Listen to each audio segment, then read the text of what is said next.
Good evening. I would like, first of all, to warmly welcome Salil Shetty for being here with us this evening. He's on visit to Lebanon and chose to speak to you about human rights and ask the question whether do they really matter. We're in a part of the world where states are failed or failing, where societies are fragmented, and therefore the question is even more pertinent: is human rights? Are human rights? Do human rights matter in this part of the world? Much of the discussions we've had in the past about human rights was highly politicized, and it's difficult to disentangle human rights and politics. However, no matter what our political disagreements can be, such as in the case of Syria, the need to reach minimal agreement on condemning human rights violation, I think, is essential if we have to move forward in seeking political solutions to all these problems of ours. You all are aware of the recent report of Amnesty on Sednaya prison. No matter where you stand politically on Syria, what this report says is cannot be contested, and shows that there are so many lives in Syria that do not seem to matter for those who have made decisions on their behalf. Salil Shetty is the 8th Secretary General of Amnesty International, and he has a background of an activist. He's worked with the United Nations, but also with a variety of other NGOs. He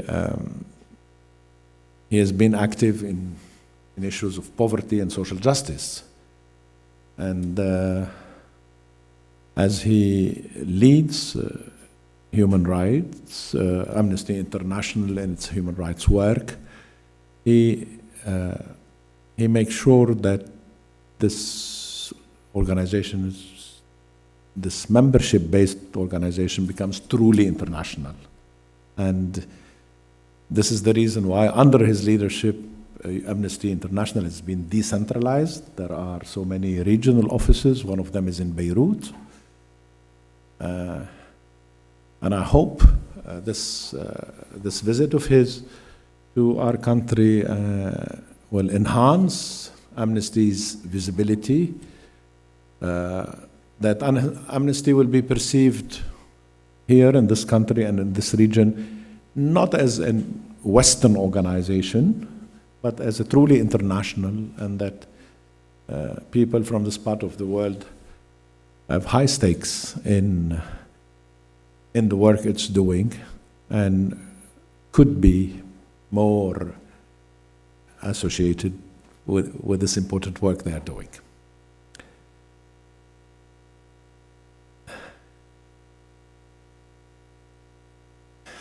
Salil Shetty will speak to us, but is primarily here to have a conversation with us. So I'll let him give you his opening remarks, so to say, his initial thoughts on the subject, and then the floor will be wide open for your questions and comments.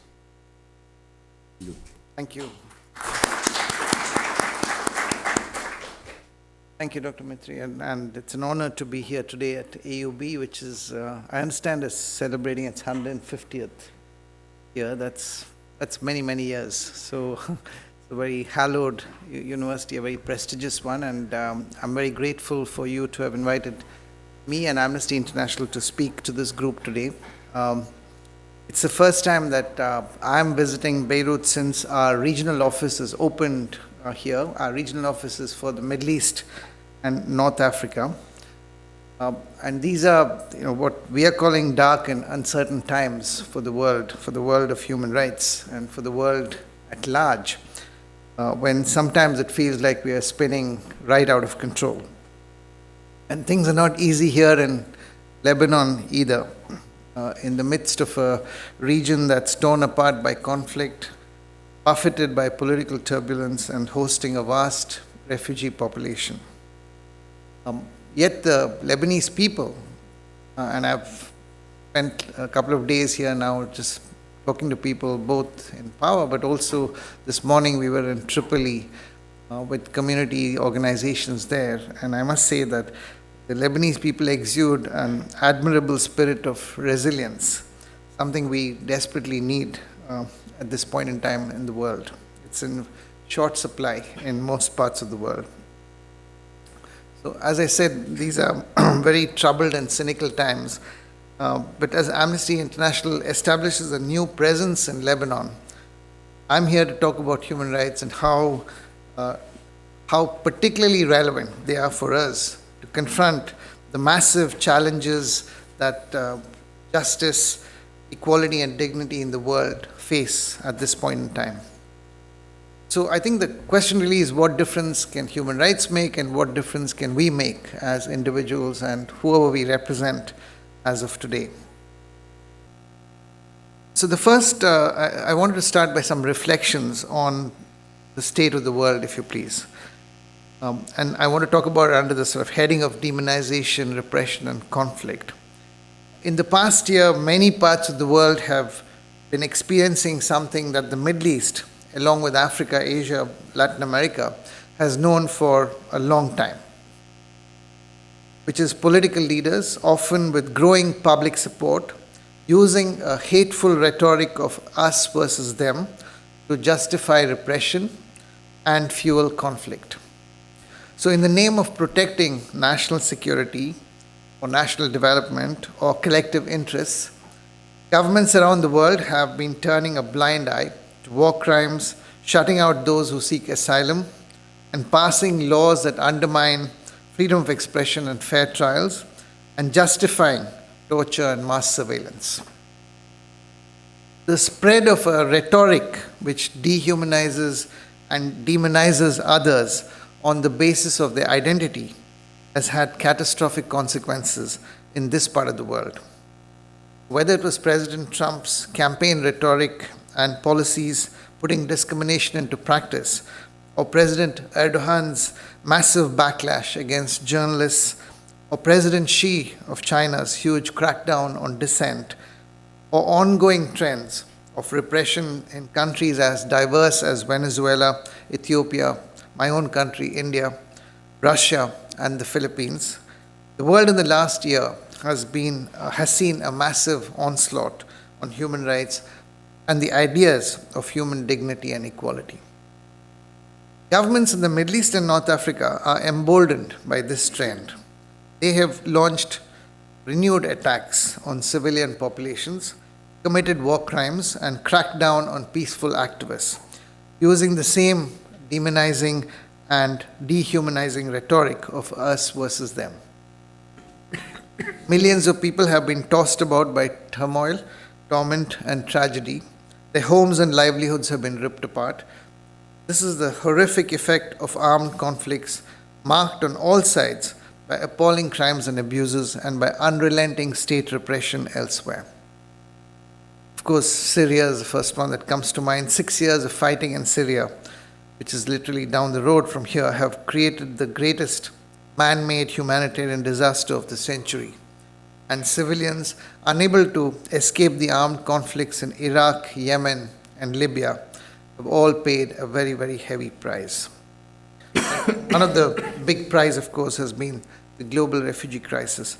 The political and human rights crisis in this part of the world has been so intense that in 2016 alone, tens of thousands of people considered it better to risk their lives in perilous attempts to cross the Mediterranean Sea than remain in their home countries or countries of exile. Yet many of those fleeing from the horrors of war have found themselves abandoned as countries increasingly turn a blind eye to their plight. In Europe, deal with Turkey, ignoring human rights obligations, has dealt a serious blow to refugee rights across the continent. While asylum seekers languish in limbo on the fringes of the continent or in containers on the Hungarian border, I think this picture is from the one of the Hungarian situations, as though they were livestock waiting to be herded. And in 2016, more people drowned trying to cross the Mediterranean Sea than ever before. And few countries are more affected by this globalized shirking of responsibility than Lebanon. This country, as everybody in this room knows, shoulders a huge responsibility for over 1 million refugees, Syrian now, on top of the Palestinian ones whom they've hosted for decades. While with few notable exceptions, the world's richest countries have turned their backs. I want to talk about the failure of the international community now. In the face of spiraling conflict and crisis, the international community, the so-called self-defined international community, which is mainly the Western powers, has shamelessly prioritized trade and corporate interests and security ties over any concern for human suffering. It has turned a blind eye to grave human rights violations across the region. The United States and United Kingdom have continued to supply arms to the Saudi-led coalition in Yemen, despite clear evidence that they have been used to commit war crimes. In Iraq, arms from the United States, Europe, Russia, and Iran have been used by paramilitary militias combating the self-declared Islamic State to commit revenge attacks. The United States has agreed to further boost its already massive military aid to Israel, despite the fact that its forces have continued to commit serious human rights violations in the occupied Palestinian territories. And instead of speaking out in the face of a huge crackdown against people defending human rights in Egypt, governments around the world have continued to export arms to Egypt with absolutely no consideration for the Egyptian government's appalling human rights record. After the 3 horrific church bombings this past weekend, the announcement of a state of emergency is a dismaying veneer which conceals the government's persistent failure to address sectarian violence and protect Egypt's minorities. The colossal human cost paid by civilians for the conflicts in Syria, Yemen, Libya, and Iraq has continued to escalate as world leaders and the United Nations fail to act decisively to end war crimes and other serious violations. In fact, 4 of the UN Security Council's permanent 5 member states, France, Russia, UK, and the USA, are actively supporting forces committing some of these violations. Meanwhile, Russia and China have repeatedly used their veto to block any Security Council action to address the conflict in Syria. Russia has vetoed 7 resolutions, China 6. It is a story of abject institutional failure. Last week's appalling chemical weapon attack in Idlib underlined this yet again. We need to see the UN Security Council adopting a resolution that would ensure an investigation on the ground and ensure that those responsible are held accountable. The US airstrike on the Syrian air base is not a substitute for justice and cannot be seen to be one. More than that, the US forces must strictly adhere to their responsibilities under international humanitarian law, the laws of war, and take all possible measures to protect civilians when they are carrying out military action. Over 7,000 airstrikes carried out by the US-led coalition in Syria since 2014, as well as thousands more in Iraq, have killed, in our view, hundreds of civilians. For 6 years, we have called on the UN Security Council to refer the situation in the country to the International Criminal Court, this is Syria, to freeze the assets of President Assad and other senior officials, and to impose an arms embargo on the Syrian government. Those actions could have prevented countless atrocities and saved lives on a massive scale. Yet instead we've seen deadlock. And the more states backpedal on fundamental human rights commitments, the more we face the prospect of a domino effect, where more and more leaders abdicate their responsibility for human rights and lead us into a dark future wherever greater brutality prevails without consequences. So this is coming to the question we're asking, are human rights needed now? I've of course started by painting a sorry picture of the state of the world, and there's much to lament right now, but there are positives too. People almost everywhere have more access to tools which help them to mobilize and demand change. Demands for accountability and rights are in some places growing much louder. In parts of Africa, protests erupted in the past year, which would have been unthinkable only a few years ago, and in some cases had a real positive effect. But this is nonetheless a pivotal moment, a moment when, confronted by massive injustice and growing contempt for international norms designed to protect people, we have to ask whether we are prepared to stand together for the key principles underlying human rights. So that is the title of my talk, Do Human Rights Really Matter in Times of Crisis? And the answer, it's almost a rhetorical question. Yes, they very much do, because more than any other time, in fact, it is in times of crisis that we see most starkly the need for human rights. At a time of extreme contestation of what constitutes truth, and an era where fake news is almost celebrated, the rule of law based on real evidence, hard evidence, is more essential than ever. International human rights law and humanitarian law are long-established standards and norms and are crucial to distinguish right from wrong. Human rights give us a framework to interpret and describe why what we see is wrong, and they give us a legal architecture to hold governments to account and demand change. In any case, what is the alternative to addressing the massive challenges the world faces without international solidarity and accountability, without a shared commitment to uphold the equal and inalienable rights of every person? Nothing illustrates this more clearly than the global refugee crisis. Lebanon bears a heavy burden today, but without even the notional agreement between states to cooperate, the only choice would be for Lebanon to carry the weight of the crisis entirely alone, or for defenseless women and children to take their chances against Syrian and Russian bombs and armed groups. The full realization of our human rights may be far from reality now, but if we give up on the aspiration, the world risks spinning out of control entirely and becoming an even more chaotic and dangerous place. One where hospitals can be bombed without even the threat of consequences, where refugees have no future, but to hope for the largest of states under no compulsion whatsoever to offer them a home. A globalized world where countries do not cooperate on massive challenges which affects all humanity is a nightmarish, dystopic vision. But of course, a human rights framework alone is lifeless without people willing to stand together and demand justice. Our leaders need to hear that demand from us. So let me now talk about some of the ways that Amnesty International, as the world's largest human rights movement, is responding to the crisis in the world and making a difference. It would make the conversation a bit more practical. Amnesty, as you know, is a campaigning organization, and our role is speaking truth to power, tirelessly and without fear or favor. Our job is to shine a light on abuses and to hold perpetrators to account and prevent them from happening again.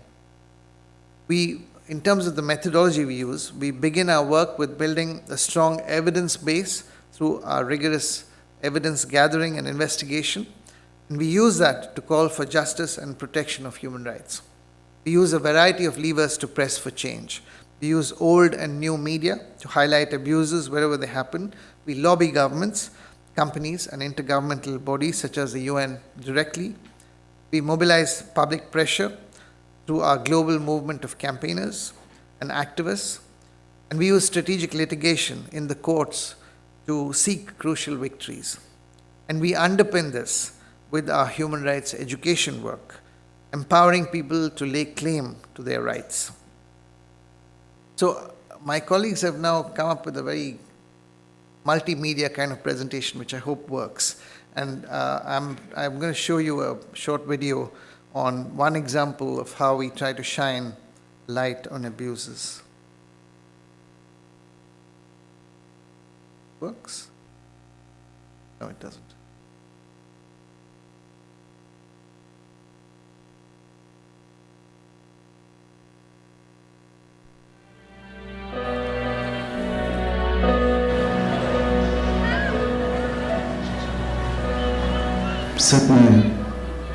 Sad name, this horrible name.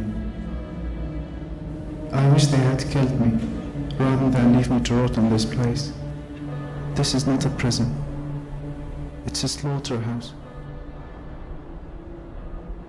All this for what? Because I was critical of Assad and his cohort. I didn't take up arms. I didn't kill anyone.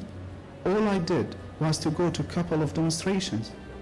So many of us went, peacefully. I'm so hungry. It's been at least 3 days since I ate something. I don't know if Khalid will make it through the night. He's so weak. They beat him so much. I miss my family. It's been a year since I last held my little boy Ali. He's only 4. I wonder where he is. Is my wife Amal cooking on her own?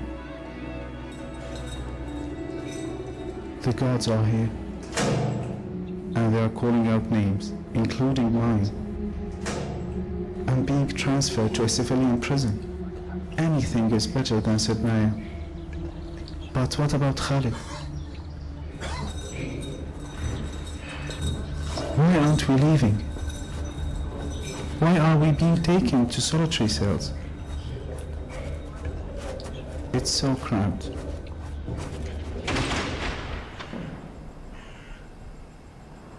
It's okay. Soon we will be in a better place.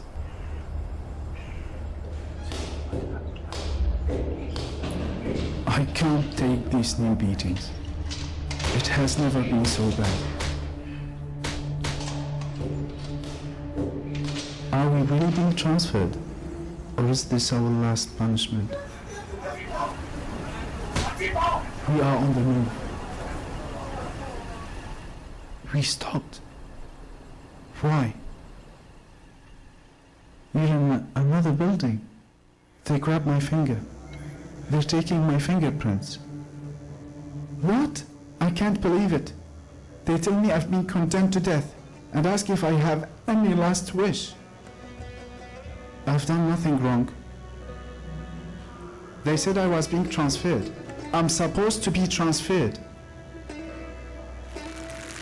Dear God, protect my family.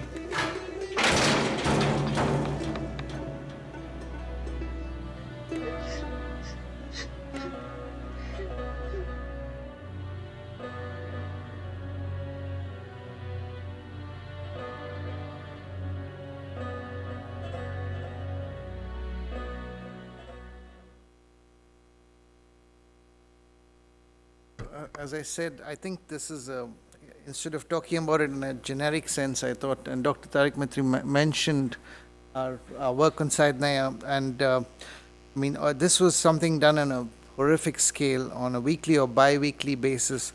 Groups of detainees were hanged in utmost secrecy. In 5 years, as many as 13,000 people, in our estimate, were hanged secretively in Saidnaya. Most of them, we believe, were civilians opposed to the government.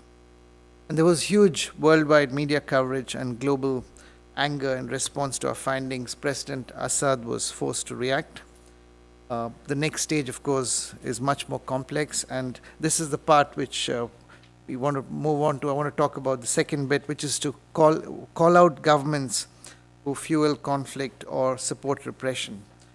And I want to just move to Yemen as another example of the work we've been doing. Here again, we've unearthed evidence of arms supplied by countries, including the USA, UK, and Brazil.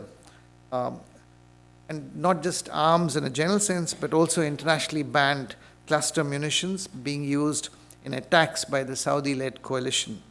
We're now engaged in efforts to hold these countries accountable through parliamentary inquiries and litigation. I mentioned earlier the sheer absurdity of the US and UK earmarking around $450 million of aid to Yemen in the 2 years since the conflict began, while transferring more than 10 times that amount, $5 billion worth of arms to Saudi Arabia in the same period. Those arms have been used without question to fuel a conflict that has shattered the lives of thousands of civilians, forced 3 million people to leave their homes, and left Yemen confronting a humanitarian disaster which leaves more than 18 million people in desperate need of help. We've also documented abuses by the Houthi forces on the other side, including their shameful recruitment of children.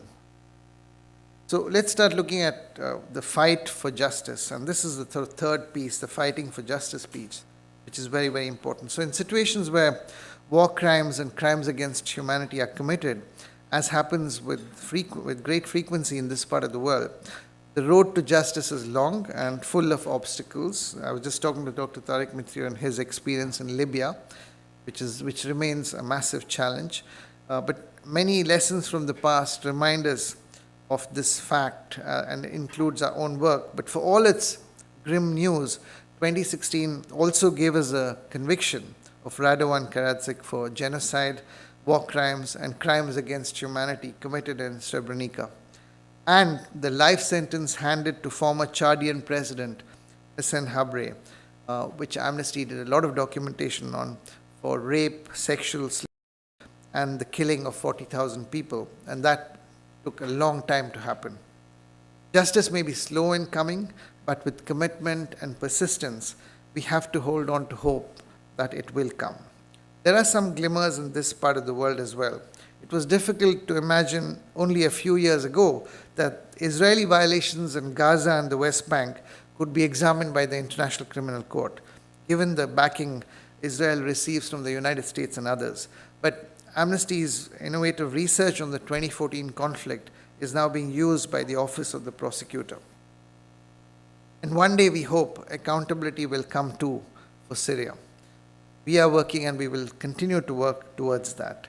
We also have a good example from Tunisia, where the Truth and Reconciliation Commission is now starting to hear reports from affected victims and families. Again, it's not a magic solution or magic bullet, but it's starting to happen, and it's giving a huge amount of hope for those communities who had given up on justice.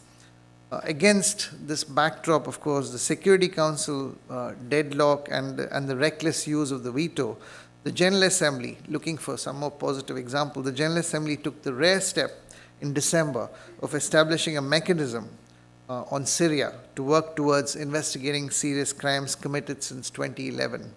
And we are now launching a campaign called Justice for Syria campaign to really push for accountability in Syria. Universal jurisdiction offers another route to justice. National courts can try international crimes. The first such case against high-level Syrian officials was taken up a couple of weeks ago by a Spanish court, not using universal jurisdiction, using domestic laws, but that's a good example. Again, it's starting to happen in several countries, Canada and a few European countries now. So we have to keep the momentum for this long struggle ahead. So on transitional justice in post-conflict situations, our human rights work is of course vital to restoring the rule of law. Victims are often marginalized in these processes for the sake of political expediency. I've just come back from Sri Lanka, where this remains an ever-present risk 8 years after the conflict ended. But it's vital to put victims and their demands for justice and reparation at the center of a transitional justice process. This is sometimes a difficult message to give, but future stability is staked on justice and reparation for victims. Time and again, this is very, very clear. So when we document abuses in Iraq, Yemen, and Syria, we need to look at it not only in terms of accountability and non-repetition, but also reparations. The right of people to return to their land and homes in a safe environment and obtain compensation for their losses. In Lebanon, tomorrow you will be marking the anniversary of the beginning of the armed conflict that lasted 15 years. It has continued to impact your lives 2 generations later. Huge numbers of people disappeared during the conflict. The vast majority of them were civilians taken at checkpoints or killed in military operations or revenge attacks. Years later, their families are still demanding a meaningful acknowledgement of their plight and a serious investigation. They want to know the fate of their loved ones in the hope their remains could be returned. They demand nothing more than the truth, and we stand with them to seek the justice they deserve. Some families believe their loved ones were taken in Syria and remain there in detention. The Lebanese government has a responsibility to seek information about their whereabouts and fate, beginning with investigations right here. And yesterday, when we met both the President and the Prime Minister here in Lebanon, both of them were very clear that they do want to push ahead with this new National Commission for the Disappeared, which is currently stuck in the Parliament, but they are hoping to expedite it. That's the commitment that they made, because we only believe words, believe actions, not words, so we will have to hold them to their words in the coming weeks and months. All too often, of course, conflict has deep roots in the fertile soil of repression and abuse. So in the end, we must change the ground from which conflict erupts. And that is slow, painstaking, difficult work. But we see some small steps forward, and cumulatively, they add up to something. Every single abuse is one too many. But every time there is an outcry for the arrest of someone defending human rights, leading to their release, or a small step forward in seeking accountability in Palestine or Syria, it bends the arc of history a little more towards justice. So I want to say briefly something about what we're calling the human rights abuses of the future, although it's already starting to happen as we speak. So beyond the present, we're also looking at where the human rights abuses of the future are coming from. As William Gibson said, and I quote, "The future is already here. It's just not very evenly distributed." And sadly, the way it is distributed poses big challenges for the future. Conflict is already changing, with drones and killer robots being used increasingly. And we expect more of this, turning our assumptions on their head. When artificial intelligence kills, who can be held responsible? When counterterrorism operations target people before they have done anything on the basis of algorithms that determine that they are likely to carry out violence, how can they defend themselves? We need to be prepared for this, and Amnesty is opening a hub in Silicon Valley later this year. And we already now have a team of 10 people working on technology issues around human rights. And we want to ensure that our voice is heard in the development of new technologies which will make all of this increasingly possible. The last bit I want to talk about is really kind of Amnesty's bread and butter, which is the issue of people power. Amnesty International began in 1961 with the very simple idea that people everywhere can unite in solidarity for justice and freedom. It was an idea that won us a Nobel Peace Prize in 1977 for our work on torture.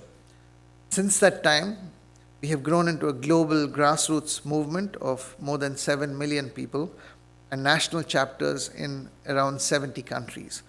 We remain united and inspired by the idea that our solidarity and collective campaigning can be and is a powerful force for change. Because we are a movement of people, on behalf of people, we are independent of any political ideology, economic interest, or faith. We are funded by ordinary people like you and me in this room, and we don't take any money from governments or companies for our research and campaigning. We investigate and expose abuses wherever they happen. We lobby governments and corporations. We make sure they keep their promises and meet their obligations. We stand hand in hand with our partners on the front lines to campaign for change, and we mobilize millions of activists around the world to join with them. Of course, we are not naive about people power, especially in this part of the world. Syria's tragedy began with an uprising 6 years ago. In Egypt, many of the hopes of the so-called Arab Spring have been cruelly crushed. But sustainable people's movements are crucial for positive change, especially when those in power and their international allies stand in the way of change. There's a strong sense of disillusionment in many parts of the world, among young people particularly, including in Lebanon. Long-standing political deadlocks, the shadow of civil war, the threat of sectarianism, and overspill from Syria All of this casts a dark shadow over people's hopes for a decent future. Many people have a sense of being taken hostage by a political class unwilling or unable to deliver basic services for people. Yet, as so often around the world, people stand up in the face of government failures. Civil society in Lebanon, and I know many of you in the room here, is showing real leadership in tackling racism and xenophobia. I saw it this morning in Tripoli, where some really inspiring work from young activists trying to counter the marginalization of young people, a critical intervention to try and break continuing cycles of violence. Well, that is only one window into the crucial work that many across this troubled region are dedicating themselves to. From Bahrain to Morocco, Egypt to Iraq, people are putting themselves at great personal risk to stand up against violence, repression, sectarianism, and brutality. I want to salute all of them. I want to pay tribute to their enormous courage, and it's often women who lead the way. This region has countless examples of women campaigning for equality and the end of discrimination. In Saudi Arabia, women activists have led the movement for gender equality, the Women to Drive movement, and the campaign against guardianship laws has propelled gender equality into the spotlight and fueled public debate. Although, of course, there is still a long way to go. In Egypt, amid a troubled and grave history of sexual harassment, women activists have campaigned for action by the state and often provided services to support those affected when the state failed. And here in Lebanon, women have been mobilizing online and offline to push for the implementation of the family violence law a decade after it was enacted by Parliament. The power of people determined to seek change is vital, and the challenge is to build and sustain movements which are geared to a long-term struggle, backed up by solidarity from around the world. And as Amnesty and as activists, all of us, we need to stand with people's movements and support their calls for freedom and human rights. We will be doing that increasingly visibly over the coming months through a global campaign to support brave people defending human rights. So watch this space. Over the years, Amnesty has chalked up many successes, all of which has taken time and sustained pressure from people. The growth of international human rights law, which we have helped to frame, including the Arms Trade Treaty recently, is one very important example. Thousands of prisoners of conscience, political prisoners, have been freed. A massive reduction in the number of countries using the death penalty. 104 countries have fully abolished the death penalty for all crimes. And compared with only 16 in 1977, when Amnesty started campaigning on this. This is Amnesty's 40th year of campaigning against the death penalty.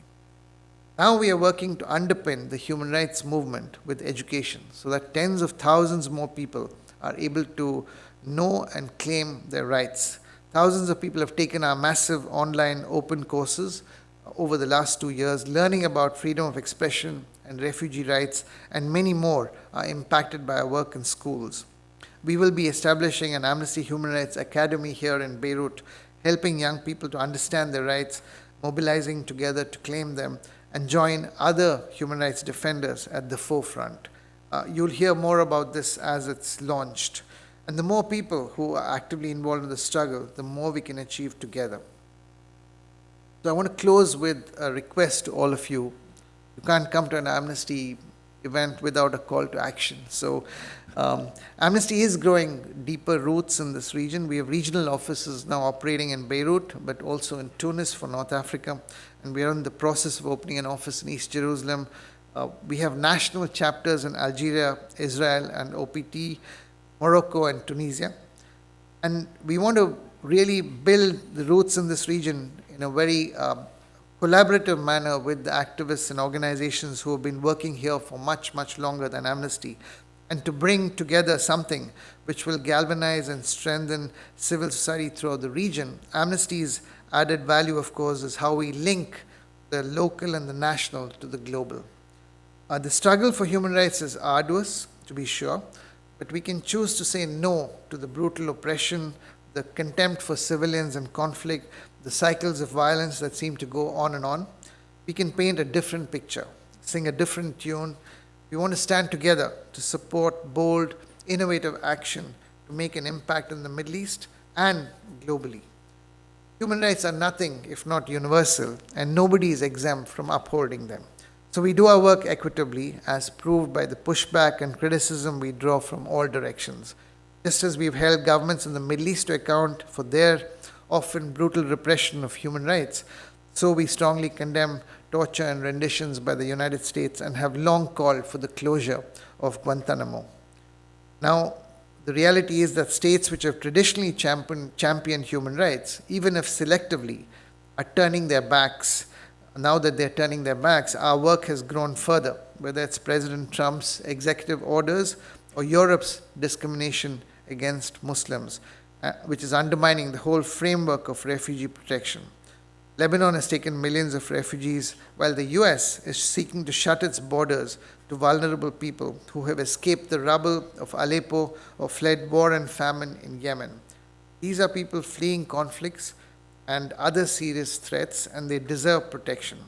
So this campaign, which we are calling on you to take action on, is a campaign to stop President Trump from abusing his power, to uphold the United States' commitment to the world's most vulnerable refugees, and to end the discriminatory travel ban from 6 Muslim-majority countries and against refugees. We want to show the President that there is a massive groundswell of global support for refugees and against discrimination. So we call on you today to join our action against the US executive order and stand up for refugees and against discrimination. Somebody is helpfully circulating something you can sign on, which is our petition, I guess, a call to action as well. And I want to just end, Dr. Mitri, by showing one last video, and then we can move into the Q&A section. Let's see if I get better at doing this. الحقيقة والعدالة. لا نريد مزيدا من الكراهية والخوف. نريد أن تسود لغة الحب وأن ينطلق الخير الكامن فينا جميعا. نريد أن نكون نحن مع الآخرين، لا نحن في مواجهة الآخرين. نريد أن نحتفي بالبشر من كل لون وصوب، لأن التنوع يجعلنا أقوى. نريد أن يجد 21 مليون لاجئ دياراً آمنة. نريد أن تكون الحكومات في صف حقوق الإنسان. نريد حرية اكتشاف الأفكار. نريد أن يتاح لنا مجال لنتكلم بحرية عما نؤمن به. نريد سياسات نابعة من عموم البشر لكي تضمن حقوق كل البشر. نريد من قادتنا أن يبذلوا كل ما في وسعهم، وأن يتخذوا القرارات الصائبة، وأن يجمعوا بيننا، وأن يكتسبوا ثقتنا. فإذا كنت تريد أن تعيش في عالم يسوده التسامح، عالم يسوده العدل، عالم تسوده المساواة، فاعلم أن الغضب ليس كافياً، بل انضم إلينا في عام 2017 لكي تناضل من أجل ما تريد. Thank you very much. I know it was a bit longer than you may have expected, but it was, I think, important for me to just explain the various elements of how we are approaching the challenges today. So we want to really, the call really is to say that it's time for us to confront injustice by choosing justice, equality, and dignity. We hope that you can join hands in this petition, but also more broadly to become part of the global movement. I'm sure that my colleagues from the Beirut office have got the relevant materials for you to sign on as you go out, and if not, approach any one of us if you want to join our call to action. Thank you very much.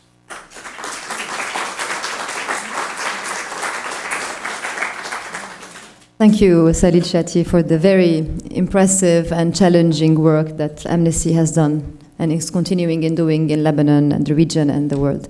We will open up to questions. Okay, we can start.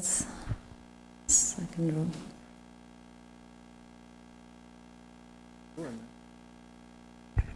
Hi, my name is Antonio Martín Porras Gómez. I'm an assistant professor here in the Department of Political Studies and Public Administration.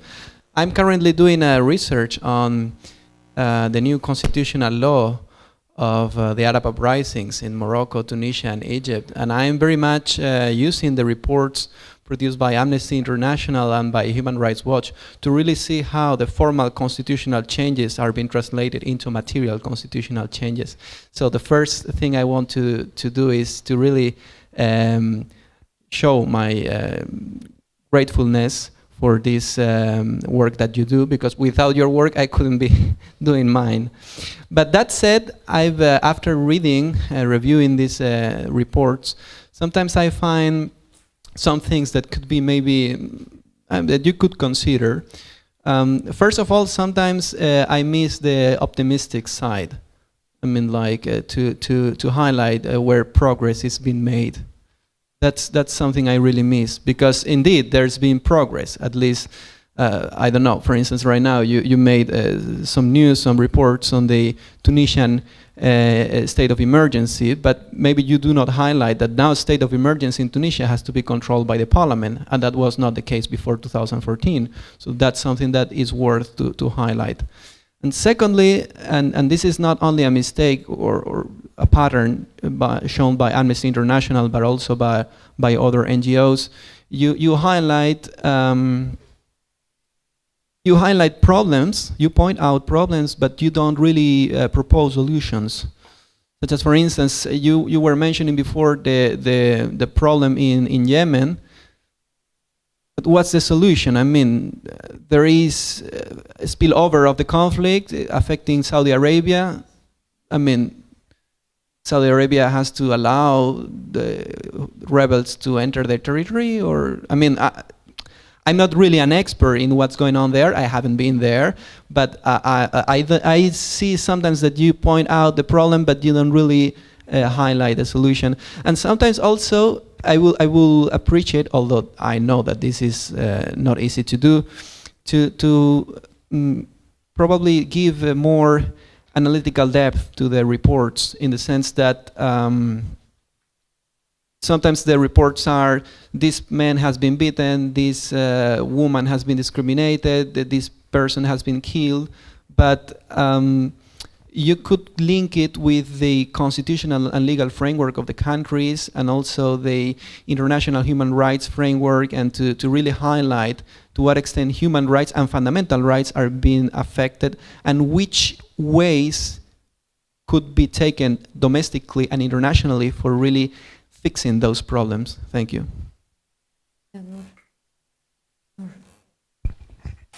Hi, Noor Smeha, journalist. It's actually to move it forward a little bit to talk about the consequences and responsibilities and so forth. You adhere a lot to the fact that, or you reference a lot to the fact that you've got international bodies such as the UN, the ICC, in order to deal with what these governments are doing. But at the same time, it's these very governments that are preventing any sort of action from these international bodies. So, like you said, Russia and China have been vetoing everything in the UN Security Council with regards to Syria, in the same way that the US has vetoed everything in the Security Council with regards to Israel. So at this point, shouldn't we be looking at trying to, or someone trying to address the problem within that system, rather than just focusing on advocacy and campaigning? Because I don't think there's so much a problem with regards to access to information or advocacy. I think the problem comes to whether or not these governments are willing to respect the laws based or the agreements based on these international bodies, and then what happens then? And then if they start violating that, then at what point do countries start taking actions on their own, like we saw with the US last week with the airstrike in Syria? And then that as well causes further issues, because they're violating these the charters based on from these international bodies. So where can we find some kind of path that allows us to move forward, while also ensuring that action and responsibility is taken when something violates humanitarian law? One more question.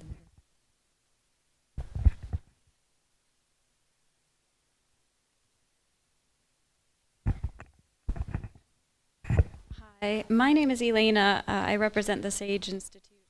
My question is based in part on my experience living in the UAE for 5 years and reading all of Amnesty's reports on the UAE. And it's similar to the first gentleman's question, and it's about Amnesty International's approach. So it seems to me as though Amnesty International's approach is primarily two things. One is awareness, which is always the first step anytime you have a problem. So awareness, but then also shame. So it's the idea of, shaming a perpetrator in your report so as to encourage them to change. And I think that that oftentimes works in Western contexts where there's parliaments and there's populations who will rise up and, can make change in their own government based on their problem with whatever their country is doing. But it works, I think, less effectively in the Gulf. And the reason is because in the Gulf, whenever you air dirty laundry, that is the first and easiest way to make sure that whatever problem you're airing does not get fixed. I know from having worked there, if I had a problem in my office and I raised that publicly in a meeting, that was the quickest way to make sure that problem always existed. If I wanted to fix the problem, I had to have private meetings. Now I know that this goes against, like if you were to change your tactic entirely and only ever complain to the UAE about their behavior privately, that sort of defeats one of the purposes of Amnesty, which is awareness, but it's kind of a question of whether the means are more important or the ends are more important. Because I know that Amnesty International is perceived as a completely non-credible source in the UAE, and that makes it really difficult for you guys to provoke change there because you're perceived as unfair because you haven't taken into account, the context that the UAE operates under. So my question is just about that approach, whether you take different approaches in different parts of the world. Okay, thank you. Okay, thank you. These are interestingly questions which I often get asked, and as you can imagine, I think that I think there are different organizations and different entities who have different roles, and they're all very important roles. The UN system, for example, would very rarely say things publicly. They would be doing it very privately, and because they have to work with the government. If they don't get permissions, then they'll be they'll be thrown out of the country. So they have to work in a certain way. Businesses have to survive, so they work in that way. And normally people who do things silently are the ones who have some obligation. That's why they would be quiet, because there's a personal risk to them or their institution. Amnesty has been created in a way that we've kind of inoculated ourselves against that risk. So we are one of the few organizations which can speak truth to power in a direct and sometimes uncomfortable way. That's our job. That's why we're here. Now, does it mean that we have to use a kind of blunt strategy? We don't. That's not the way we operate. We have it's horses for courses. But so we would have, very often, even when we are publicly critical of a government, the first step, what we do normally when we have our research findings, we almost always go in to do our evidence gathering with full knowledge of the government. When we have done our work, we normally show them at least the headlines of our recommendations are shared with the government. We ask for their response. We try and include their response in our reports. And before we go public in terms of the naming and shaming, very often we talk to them first, saying, this is what we're going to do. But if you take a case like UAE, I'm not quite sure that there is any room to do any of that. So there are governments where we have room to do that, and there are governments where we don't have room to do that. Now, when you say that, we are perceived as unfair, by whom? By the people whose freedom of expression is being crushed in the UAE, they think Amnesty is unfair, or you mean by the ruling elite? I would be very worried if the ruling elite in the UAE think that Amnesty is very fair. I'd be very worried about that. So, we pick our enemies carefully as well. And, we are not representing the elite, the powerful. We are representing people, at least we would like to believe that we represent the people who don't have a voice, who actually need something like Amnesty to speak truth to power. I'm not suggesting that, you use a kind of crude approach wherever you are, irrespective of the outcome, you go and scream your head off. We don't do megaphone stuff if it's not needed to be done. So I think we're quite conscious of that. In terms of solutions, I think I'm not really sure as to, because we always put forward, like you give the Yemen example, we always put forward the solutions. Now, those solutions sometimes may be politically more difficult to achieve. Fair enough. But in a sense, that goes to the same question. So There are organizations which do a kind of political assessment and say, we will make our recommendations based on what's politically feasible. So let's be pragmatic, let's be practical, let's be realistic. We don't take that view. We say that, we say the truth. Now it's for others to manage the politics. We are not a political organization. So we say the truth the way it is. We make there are no reports or things we bring out which do not have recommendations. We always have recommendations, which is the closest thing to solutions. And, of course, you could argue whether those are right and not right, but I think, if people are torturing, our solution is to stop torturing. You could have an argument saying, is it possible for a government to stop torture? We think they bloody well should. So you could say no, but there's been 50 years of torture. Let's wait, let's give them 10 years. So we say no, stop it now. So we could have a debate about whether it's the right thing to do or not. So in a sense, I'm kind of paraphrasing it, I'm sure. The constitutional questions, so also, I'm probably mixing up the different questions in some way, but if you think that these things don't change, and two countries which come to mind, which even if you told me a few years ago that things would change, I would have said it's not possible. The most recent one is the Gambia. It's a small West African country led by a lunatic dictator for over 30 years, Yahya Jammeh, who used to say that God was speaking to him and he had cured AIDS, and it was like completely, cuckoo. And if you had told me that the situation in the Gambia would change through a completely peaceful process over a period of 3 months earlier this year, I would have said, what are you smoking? But it happened. And it happened primarily because the people in the Gambia, young people in the Gambia, stood up at very huge personal cost. And Amnesty and other organizations had documented over time and had supported these organizations over time to make the change. A much more visible example is Myanmar, which, Amnesty International, Aung San Suu Kyi was Amnesty's prisoner of conscience for maybe 2 decades. And we have a lot of issues with Aung San Suu Kyi right now on the Rohingya question and the fact that she's silent.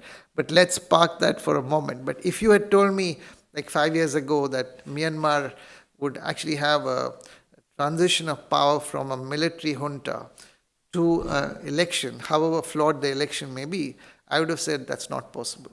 But it happened, and it's happened because of 20, 30 years of consistent pressure. So I think I'm totally in agreement with you that we should probably have more positive statements. I'm, by the way, one of the people within Amnesty says, let's say some of the positives, and we should, I think.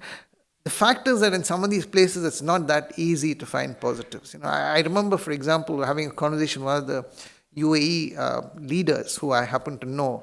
And one of the things she said to me was, Salil, the problem with your reports on Saudi Arabia is you do not give enough positive. You should say positive. So I said, please give me some positive things to say, and we will say it. So it's thin pickings, right? You have to have, and of course we can we don't want to pad it beyond a point. You have to say the truth the way it is. There are moments for that. So, but absolutely the case that we do have, I'll give you an example, not with the government, and I probably am answering for short questions, getting a very long answer. But in the case of Democratic Republic of Congo, where child labor is being used to mine lithium-ion battery material, cobalt is being mined using child labor.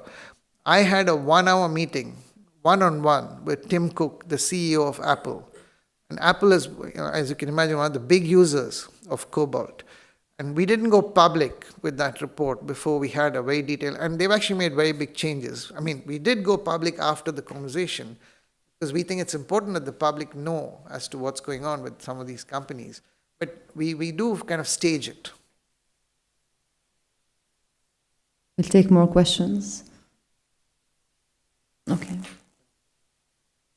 I'm trying to see, I was saying the strategies would be quite differentiated. So I'm not sure I fully grasped your question. Like, for example, if you're saying, isn't the problem also with the UN system itself? And what are we doing with that? Or the national justice systems, why don't we tackle that? We try and address things at different levels. So, for example, one of the big pushes we're making is that in the case of the permanent 5 members of the UN Security Council, we are calling on them not to abuse the veto, at least when it comes to mass atrocities. That there should be a voluntary restraint when there's genocide, crimes against humanity. They have no justification to use the veto, if that's one of your questions. But if it's at the national level, you're saying, the international system sucks, why don't we try and put pressure more nationally? We try that. So our strategy is normally, we do what we call a theory of change. So if this is our goal, we want to achieve this, then we see as to what are the ways in which you could achieve the change objective. And so if you can push nationally and achieve it, we try and do that. Sometimes regional works, like in the Inter-American Court on Human Rights, at the regional level in Latin America, is a very effective pressure point. So we use whatever works. We don't have a single strategy. That's what I was mentioning. I don't know, we can talk more if I didn't answer your question. The gentleman with the second row.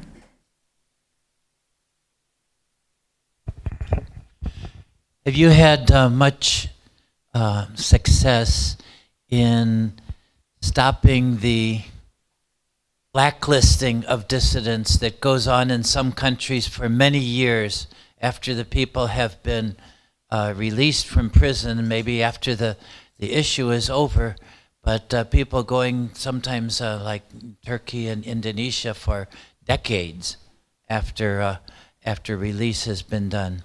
Have you had any success in dealing with this issue?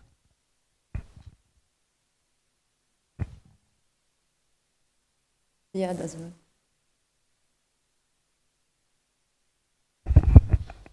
Hi, Salil. Actually, we always respected what Amnesty is doing. We know that in the intensity, the level of the crisis is so difficult. So we are not asking Amnesty to solve all the problems. Actually, my question is in a different direction, a little bit talking about, human rights are universal, but also human rights are indivisible. The other dimension when it comes to the social justice and the social and economic policies, and the violation that they are taking place continuously due to this dimension, whether globally and regionally or at the national level, national policies. Particularly in this region, where we witnessed, series or decades of structural adjustment leading to social injustices, leading to political unrest at the end of the day. But also after the crisis, these policies are continuing to take place, whether in this trade relation, economic relation, or with the cronies and so on. So this is one.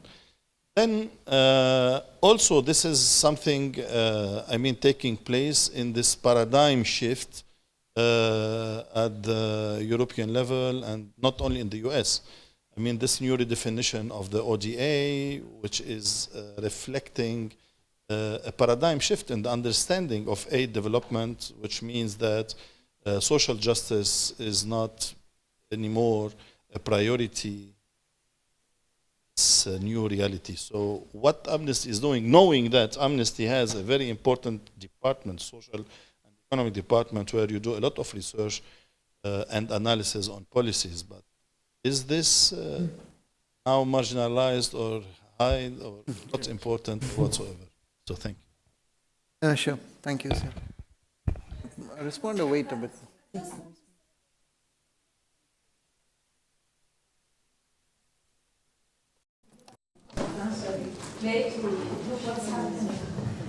Rania Fanous, my thesis talk about social justice and educational justice, and just want to say that as a leader, I couldn't change the system. We couldn't change the system. We take the example of Lebanon.